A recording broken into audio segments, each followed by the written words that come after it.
వి gold trusted gold buyers తాకట్టులో ఉన్న బంగారాన్ని విడిపించి ఈ రోజు ఉన్న మార్కెట్ ధరకే కొనబడును. మరిన్ని వివరాలకు సంప్రదించండి 77107720. Welcome to RTV. నేను మీ గయాజ్ని.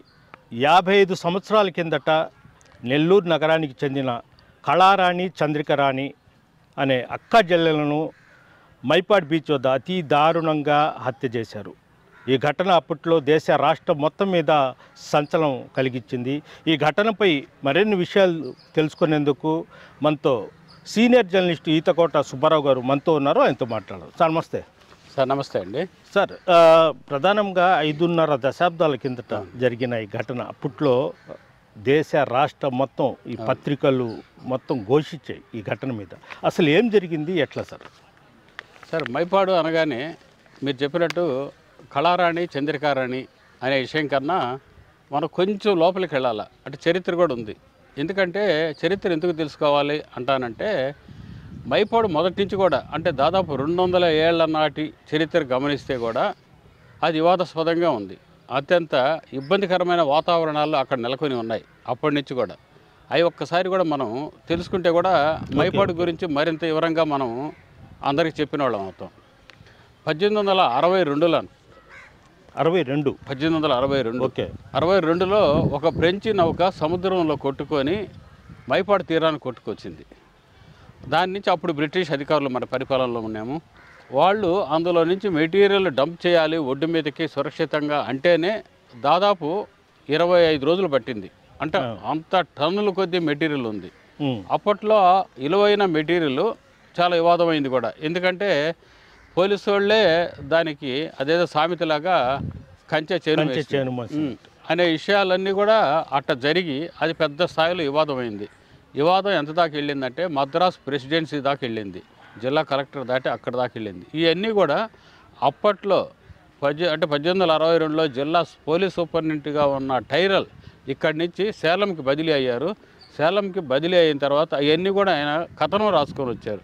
అది ఇప్పటికీ మనకు రికార్డెడ్ ఉంది. అలాంటి వివాదాస్పదమైన మైపాడు బీచ్ ఉన్నింది. అంతేకాకుండా చాలా చరిత్ర ఉంది. అవన్నీ మనం చెప్పుకోలేకపోయినా ఇంకొక మనకి చాలా నెల్లూరు సంబంధించి ఒక ఆసక్తికరమైన సంఘటన ఏమిటంటే అనుచూరు సుబ్బానాయుడు వీళ్ళందరికీ తెలిసిందే మనకి. ఎందుకంటే జిల్లాలో మొట్టమొదటి భూగర్భ భవనాన్ని కూడా నిర్మించింది ఆయనేను. ఇందుకూరుపేటలో నిర్మించారు. అంతేకాకుండా మన నెల్లూరు జిల్లాలో గూడూరు, రాపూరు, కలిచేడుల ప్రాంతాల్లో ఉన్న అబ్రకం ఏమిటి అనేది కూడా అప్పటి గుర్తించలేదు. ఆయన మొట్టమొదట మద్రాసులో చదువుకొని ఈ అబ్రకాన్ని చూసి ఇది ఏమిటి అనేది, అంటే ఆయన చదివింది ఆంగ్ల చదువు కాబట్టి వాళ్ళకున్న సన్నిహిత సంబంధాలతో దాన్ని లండన్ పంపించి అసలు ఏమిటి ఈ అబ్రకం మా గూడూరు మా నెల్లూరు ప్రాంతాల్లో ఎక్కువగా కనిపిస్తుంది అనే విషయాన్ని ఆయన అక్కడికి పంపించారు. అక్కడ పంపిస్తే దానికి అత్యంత పాజిటివ్ రిజల్ట్ వచ్చింది. అక్కడ ఆ వ్యాపారాన్ని మొదలుపెట్టారు.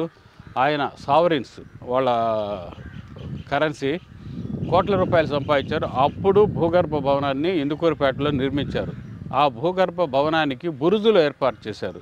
ఆ బురుజుల్లో సాయంత్రం అయితే లైట్లు వెలుగుతాయి. ఆ లైట్లు వెలగటం సముద్రానికి సంబంధం ఏమిటంటే ఆ లైట్లు వెలిగితే సముద్రంలో తిరిగే పడవలు ఇవన్నీ కూడా ఇది లైట్ హౌస్ అనుకొని ఈ తీరానికి వచ్చాయి. ఈ తీరంలో నిలబడేదానికి పడవలు నిలబడేదానికి ఎలాంటి సౌకర్యం లేదు. కానీ పొరపాటు ఏమిటంటే ఇది బురుజులు వచ్చే లైట్ హౌస్ అనుకొని వచ్చినాయి. ఇలాంటి ప్రమాదాలు ఇక్కడ చాలా జరిగినాయి. ఆఖరికి ఇలాంటి ప్రమాదాలు తరచుగా జరుగుతుంటే ఆంగ్లేయ దొరలు కూడా అక్కడ బురుజుల్లో లైట్ వెలిగించకూడదని నిషేధించారు. అలాంటి చరిత్ర ఉందండి మనకి. అలాంటి చరిత్ర ఉన్న నేపథ్యంలో ఇప్పుడు మనం ఈ కళారాణి చంద్రికారాణి గురించి కూడా మనం అంతే ఆసక్తిగా అప్పట్లో పెద్ద ఎత్తున ఈ సంచలనం సృష్టించింది అక్క చెల్లెళ్ళు. నిజమేనండి.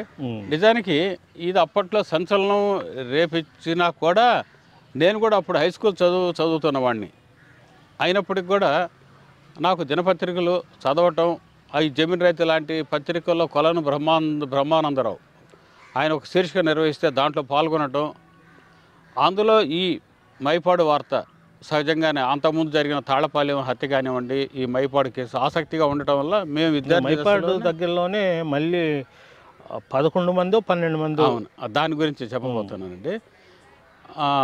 ఈ వార్తలు నాకు చదివే ఆసక్తి ఉండింది. ఆ నేపథ్యంలోనే నేను కళారాణి చంద్రికారాణి విషయాలు కొంత నాకు గుర్తుకొచ్చాయి. అసలు మైపాడు అనగానే మనకు ఒకటే వస్తుంది, మరో కోనసీమ అంటాం మనం మైపాడుని. ఎందుకంటే చుట్టూ కూడా వరి పొలాలు, కొబ్బరి తోటలు, అక్కడ రోడ్డు.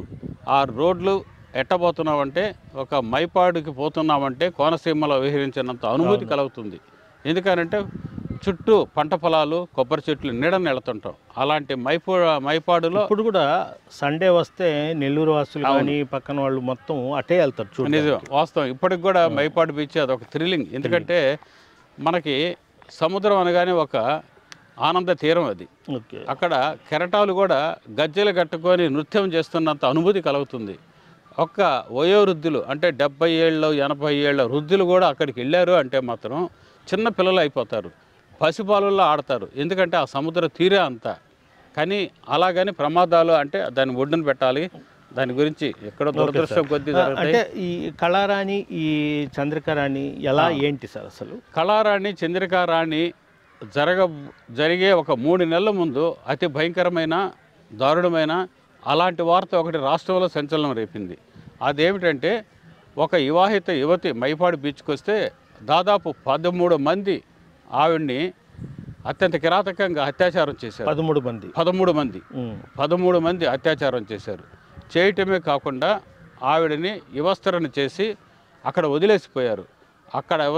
అక్కడ మత్స్యకారులు కొంతమంది ఎవరు చూశారే కానీ ఈ దుర్ఘటన చూసి ఒక భయానికి, ఒక ఆందోళనకి గురయ్యి ఇమ్మీడియట్గా సమాచారం ఇచ్చి పోలీసు వాళ్ళ ద్వారా నెల్లూరు ప్రభుత్వ హాస్పిటల్లో చేర్పించారు. అలాంటి సంఘటన అంటే 13 మంది ఒక యువతి మీద దాడి చేశారు, లైంగికంగా వేధించి అత్యాచారం చేశారు అంటే కేవలం మైపాడు వార్త కాదు, జిల్లా వార్త. అంటే మైపాడు ఏరియా అంటే భయపడేవాళ్ళండి.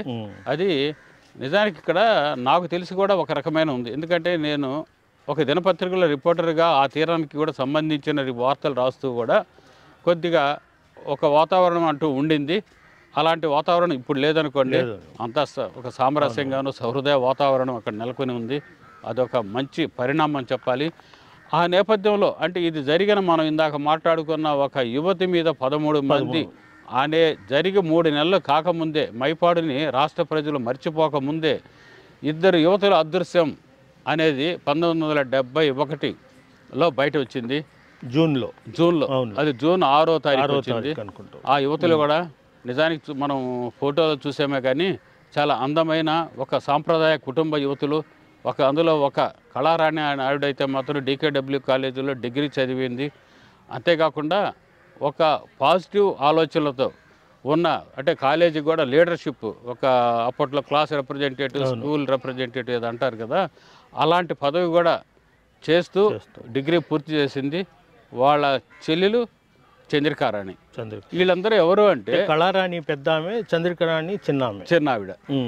వీళ్ళందరూ ఎవరంటే నెల్లూరు నగరం నడిబొడ్డున గాంధీ బొమ్మ సమీపంలో ఒక సీనియర్ న్యాయవాది లక్ష్మణస్వామి గారు ఉండేవారు.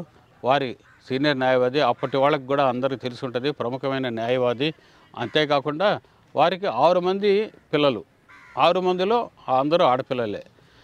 వీళ్ళిద్దరు చిట్ట చివరి 2 కళారాణి, చంద్రికారాణి.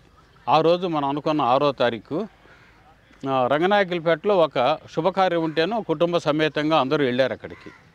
పెళ్ళికి వెళ్ళారు. ఆ కార్యక్రమం జరుగుతూ ఉండింది. భోజనాలు అయిన తర్వాత అందరూ ఈ పిల్లలు కాబట్టి పిల్లలతో ఆడతా పాడతా అక్కడ మాట్లాడుకుంటూ ఉన్నారు. అమ్మ నాయన ఈలోపు ఇంటికి వెళ్ళారు. తర్వాత అందరితో కలిసి వస్తామని వీళ్ళిద్దరూ కళారాణి, చంద్రికారాణి వాళ్ళు సరిగ్గా 4 గంటలకి 4:30 ఆ ప్రాంతంలో శీతల పానీయం తాగొద్దాము అని చెప్పి బయటికి వెళ్ళారు. శీతల పానీయం అంటే కోకోకోలా ఇవే ఉంటాయి. శీతల పానీయం తాగుదామని ఇద్దరు బయటకు వచ్చారు. ఆ బయటికి రావటం అనేది ఆ తర్వాత వాళ్ళ జాడ తెలియలేదు. కానీ ఆ రాత్రి అంతా కంగారుగానే ఉండారు, భయపడ్డారు. ఇక్కడ నెల్లూరులో జరిగితే అందరూ ఎత్తుక్కున్నారు. బహుశా వాళ్ళ బంధువులు 2 చోట్ల ఏదో ఉండాలి. అక్కడ కూడా అప్పట్లో ఇంత సౌకర్యాలు లేవు కాబట్టి ఫోన్లు,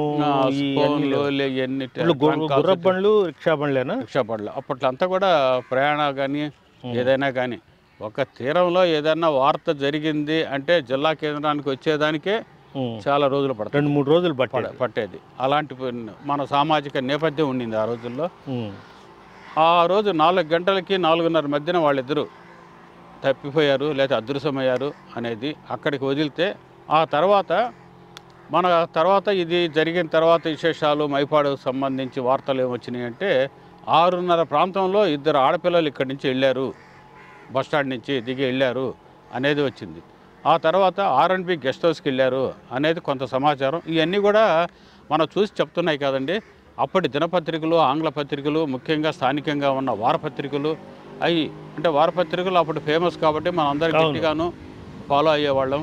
ఆ నేపథ్యం నుంచి మనం సమాచారాన్ని కొంత సేకరించుకున్నాము, వెళ్ళారు. ఆ తర్వాత కూడా సముద్ర తీరంలో నుంచి ఒక సౌక చెట్లు ఉండేవి కాబట్టి సౌక చెట్ల దారుల్లో కూడా వాళ్ళిద్దరూ వెళ్ళారు అనేది కూడా మనకి పత్రికల ద్వారా తెలుస్తుంది. సార్ వాళ్ళు మామూలుగా చూడ్డానికి పోయారా లేదంటే అక్కడ ఏదో సినిమా సెట్టింగ్స్ కూడా ఉన్నాయి అంట? అక్కడ నిజానికి సినిమా సెట్టింగ్స్ అంటే అప్పట్లో లేదంటే అక్కడ కూడా షూటింగ్లు చాలా జరుగుతూ ఉండేవి. కానీ ఆ తర్వాత నేపథ్యంలో పేపర్ వార్తల ప్రకారం కూడా ఒక రాజకీయ నాయకుడి కుమారుడు, అతని స్నేహితుడు వాళ్ళిద్దరు కూడా ఈ పని చేశారు అనేది ఒక అపోహ, అపనింద ఉండింది. కొన్ని పత్రికల్లో కూడా అలాగే రాసుకుంటూ వచ్చాయి. ఆ తర్వాత కూడా ఆ రాజకీయ నాయకుడు కుమారుడిని ఏరే చోట పంపించి అక్కడ హాస్పిటల్లో అడ్మిట్ అయినట్టు కూడా, చెన్నై, బెంగళూరు పంపించేసి అక్కడ హాస్పిటల్లో అడ్మిట్ అయ్యారని కూడా రికార్డులు చేశారనేది కూడా అప్పట్లో వస్తున్న వార్తలు. అప్పట్లో లోకల్గా జమీన్ రైతు లాంటి పత్రికల్లో కూడా సీనియర్ జర్నలిస్టులు ఉన్నారు. మనకందరికీ తెలుసు చారిత్రకారులు బండి గోపాలరెడ్డి గారు లాంటి ప్రముఖులు కూడా అప్పట్లో పనిచేశారు కదా. ఆ నేపథ్యంలోనే మనకు సమాచారం కూడా చాలా వరకు కరెక్ట్ సమాచారం కూడా మనకి వచ్చింది అనేది కూడా అప్పట్లో చెప్పుకునేవాళ్ళు. ఆ రోజు అదండి అక్కడ జరిగిన విశేషము. ఆ తర్వాత వాళ్ళు అదృశ్యమయ్యారు. ఏం జరిగిందో తెలియదు. ఇంట్లో వాళ్ళు ఎత్తుక్కుంటున్నారు, ఇక్కడేమో వాళ్ళిద్దరు గౌరవం కోసం బయట చెప్పుకోలేదంటారు, ఎవరు చెప్పుకోలేదంట, ఎత్తుక్కుంటానే ఉంటారు.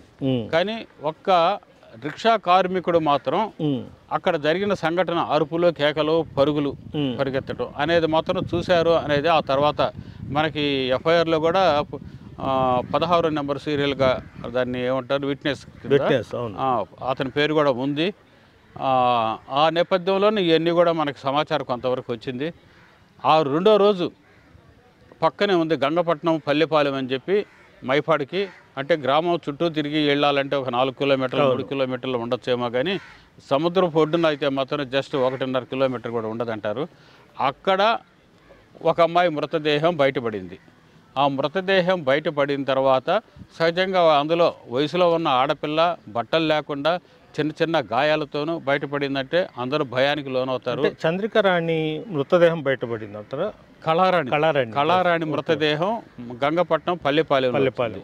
అప్పుడు చాలా కారణాలు కూడా ఉన్నాయి. ఎందుకంటే అక్కడ ఒక ఆలయం ఉంది గంగపట్నంలో, ఆ ఆలయం ప్రసిద్ధి చెందింది. అప్పుడు అక్కడ ఉత్సవాలు జరుగుతూ ఉన్నాయి.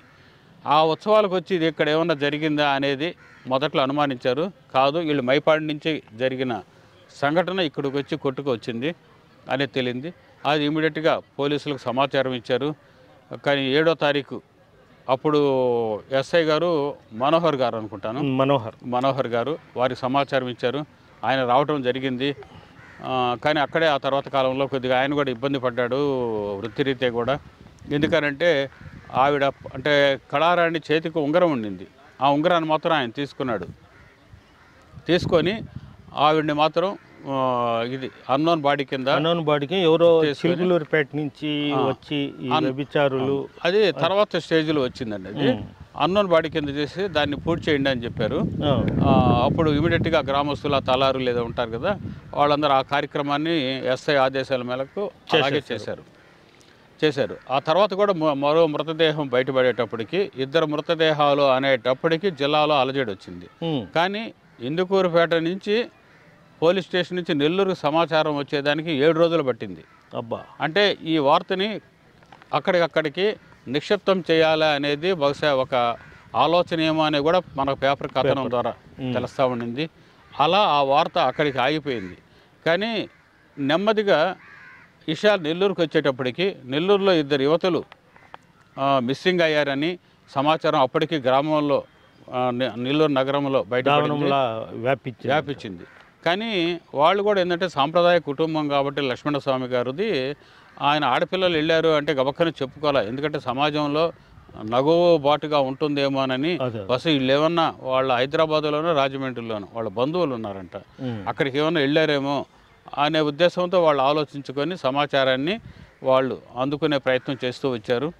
ఆ తర్వాత ఈయన లక్ష్మణస్వామి గారు ఇట్ట మృతదేహాలు బయటపడి అని చెప్పిన తర్వాత ఆయన ఇద్దరు మిత్రులను తీసుకొని వెళ్ళిన తర్వాత అక్కడ ఉంగరం చూపించారు. ఉంగరం చూసి మా అమ్మాయిదేను అని గుర్తించారు. ఆ గుర్తించిన తర్వాత ఇష్యూ పెద్దదైంది. ఎందుకంటే అప్పటిదాకా ఆ కేసు నిక్షిప్తంగా ముగిసేసింది. కానీ అప్పుడు ఉంగరం మాదేను అని చెప్పిన తర్వాత అప్పటిదాకా ఏమిటంటే ఒక విషాదకరమైన సంఘటన, ఒక మృతదేహాన్ని చూస్తే దాని మీద ఎలాంటి కేసు లేదు, హాస్పిటల్కి తరలించింది లేదు, కనీసం పోస్ట్ మార్టం చేసింది లేదు. అలాంటి సంఘటన నేపథ్యంలో ఎస్ఐ తప్పు చేసినట్టే కదా సార్. అంతే కదా. ఆ తర్వాత కూడా మనకు తెలిసిందే శిక్ష పడింది. కానీ ఇవన్నీ జరగకుండా అసలు ఎందుకు చేశారు కేసు అనేది పెద్ద స్థాయిలో చర్చ జరిగింది. అప్పుడు నగరంలో మేధావులు కూడా యాక్సెప్ట్ చేయలేదు ఇలాంటి సంఘటన అని. సార్ అప్పట్లో ఇది నెల్లూరే కాకుండా రాష్ట్రం దేశం మొత్తం పోయి దేశంలో ఉండే ఇంగ్లీష్ పత్రికలు కూడా ఘోషించాయి. అవును, కేవలం మనం అంటే ఇక్కడ మనం ఎక్కువగా లోకల్ పత్రికలు చదువుతున్నాం కాబట్టి సమాచారం వచ్చు. కానీ సమాచారం ఇక్కడ పిన్ టు పిన్ సమాచారాన్ని ఇక్కడ అందించేవాళ్ళు. కానీ ఆంగ్ల పత్రికలు అన్నీ కూడా ఘోషించాయి. ఇలాంటి ఇద్దరు యువతులు, చదువుకున్న ఇద్దరు యువతులు, ఆ రోజుల్లో డిగ్రీ పాస్ అయిన అమ్మాయి, డిగ్రీ చదువుతున్న అమ్మాయి, అక్క చెల్లెళ్ళు, ఒక సాంప్రదాయ కుటుంబము, ఒకే కుటుంబం నుంచి పిల్లలు, 6 పిల్లలు అనేటప్పటికి ఎవరికి వినేదానికి చూసేదానికి ఒక భయంకరమైన సంఘటన అనిపించింది. అది దాన్ని అన్ని పత్రికలు, ఆంగ్ల పత్రికలు సైతం దాన్ని కవర్ చేస్తూ విషాదాన్ని పంచారనమాట. అది అలాంటి సంఘటన నేపథ్యంలో ఎస్ఐని చేసుకొని ఆ తర్వాత జిల్లా పోలీసు. ఉంగరం దొరికిన తర్వాత ఏం జరిగింది సార్? ఉంగరం దొరికిన తర్వాత దాన్ని ఇమ్మీడియట్గా మళ్ళీ జిల్లా అధికారులకు కూడా ఫిర్యాదు చేశారు. మా అమ్మాయి అని, ఆ ఇద్దరు అమ్మాయిలని గుర్తించారు కాబట్టి ఇమీడియట్గా దాన్ని బాడీని తీయటం, పోస్ట్ మార్టం జరగటం అన్నీ ఆ పోలీసు తతంగం ఆ కార్యక్రమాలు యాస్టీజ్గా జరుగుతూ వచ్చాయి. అప్పుడు హైదరాబాద్ పోలీసు కూడా బహుశా సిఐడి అనుకుంటాను, వాళ్ళు కూడా ఎంటర్ అయ్యారు, ఈ కేసు దర్యాప్తు చేశారు.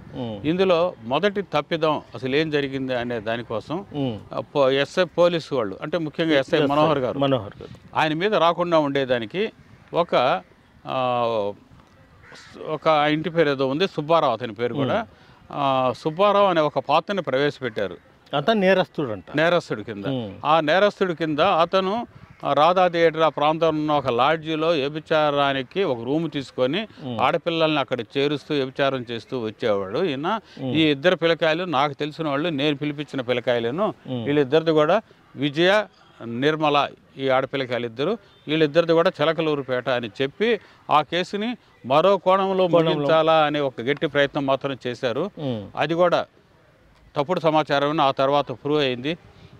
ఈ నేపథ్యంలోనే అసలుకి ఎస్ఐ చేసిన తప్పిదాలన్నీ కూడా బయటకు వస్తూ వచ్చాయి. అప్పుడు కేసు ఫైల్ అయింది. ఎందుకంటే విజయ లేరు, నిర్మల లేరు, ఈ సుబ్బారావు అనైనా అతను కాదు. ఎందుకంటే అక్కడ నిజమైన రిక్షా కార్మికుడు చూశాడు కాబట్టి. ఒక రిక్షా కార్మికుడు నిలబడ్డాడు అక్కడ, ఆయన నిలబడ్డాడు కాబట్టి మనోహర్ వెనక ఇంకొక, బహుశా ఆయన కూడా పోలీసు అధికారి అనుకుంటాను, వీళ్ళిద్దరూ గట్టిగా నిలబడ్డారు. అంటే ఈ కేసు మాఫీ చేయాలని ఒక గట్టి ప్రయత్నాలు చేశారు. ఎందుకనంటే ఈ అబ్బాయి అనేవాడు ఈ అమ్మాయిని ప్రేమించాడంట. నిజానికి ప్రేమించాడు, వివాహం చేసుకుందాము అనేదాకా ఈ అమ్మాయి వచ్చింది. అతను వాడుకోవటం వరకే తెలుసు కానీ వివాహానికి రాలేదు. ఈ నేపథ్యంలోనే ఆ అమ్మాయిని పిలిపించటము, ఈ పిలిపించేటప్పుడు ఎలా జరుగుతుందేమో పక్కన స్నేహితుడు పెట్టుకోవటం, ఈ అమ్మాయి వచ్చి ఇట్లాంటి విషయాలు ఎవరూ చెప్పుకోలేకుండా చెల్లెళ్ళు ఎంట పెట్టుకొని మైపాడుకు పోవటం, ఆ మైపాడులో ఏం జరిగిందో ఆఖరికి. ఇక్కడ ఇంకొక విషయం ఏంటంటే కేసు లేకుండా ఉండటం, పోస్ట్ మార్టం జరగకపోవటం కాకుండా ఆ అమ్మాయి ఒంటి మీద కూడా గాయాలు ఉన్నాయి. ఈ గాయాలు కూడా పెద్ద ఆధారం అయింది వాళ్ళకి. ఈ నేపథ్యంలోనే ఇది డౌట్ఫుల్ కేసు కాదు, ఇది పక్కాగా ఒక హత్య జరిగింది, అత్యాచారం చేసి హత్య చేశారు అనేది బయటకు వచ్చింది. అది దాన్ని అప్పుడు కేసు పెట్టారు. ఆ కేసు పెట్టిన తర్వాత దాదాపు చాలా కాలం పాటు, అంటే ఎక్కువగా ఏంటంటే పోలీసులు కొంతమంది యువకులు, అంటే ఎవరైతే ఆ రోజు బ్లేమ్ చేశారో వాళ్ళంతా హాస్పిటల్లో చేరిపోయి బాగలేదని, వాళ్ళంతా ఆమెని అత్యాచారం చేసి ఇద్దరిని హత్య చేశారనేది మెయిన్. అది కూడా మనకి పేపర్ కథనం ప్రకారం కూడా ఆ సమాచారం కూడా వాస్తవం అని కూడా వచ్చింది. ఆ తర్వాత కాలంలో కూడా ఇదే విషయాలు కోర్టుకు కూడా వెళితే కూడా ఎక్కడా కూడా దాన్ని అంగీకరించలేదు. ఎందుకంటే డిఫరెంట్ కథనాలు వస్తున్నాయి.